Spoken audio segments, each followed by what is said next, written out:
सत्ताधारी पक्षांच्या आमदारांना तब्बल 10 कोटींचा निधी दिला गेलाय, मात्र आपल्या आमदारांसोबत सरकार दुजाभाव करत असल्याचा आरोप विरोधी पक्षांनी केलाय। या विरोधात विधान भवनाच्या आवारात विरोधी पक्षांच्या आमदारांनी आज जोरदार निदर्शनं केली।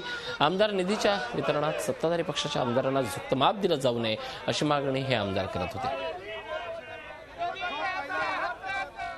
सरकार जे असतं हे सर्वांना समान न्याय देत असतं, पण इथे सत्ताधारी पक्षाच्या आमदारांच्या मतदारसंघातल्या जनतेसाठी 10 कोटी रुपये खर्चायला अधिक दिले आणि विरोधी पक्षाच्या आमदारांच्या मतदारसंघामध्ये विकास कामांना 5 लाख 3 लाख असे दिले। म्हणजे केवळ आपल्याला पुन्हा निवडणुका जिंकायच्या आहेत यासाठी आपल्या आमदारांना हे असे पैसे द्यायचे आणि जिथे आपण पराभूत झालो त्या ठिकाणी विधान परिषदेच्या सत्ताधारी सदस्यांना 10 कोटी द्यायचे आणि त्यांना सांगायचं की तुम्ही हे या ठिकाणी खर्च करा।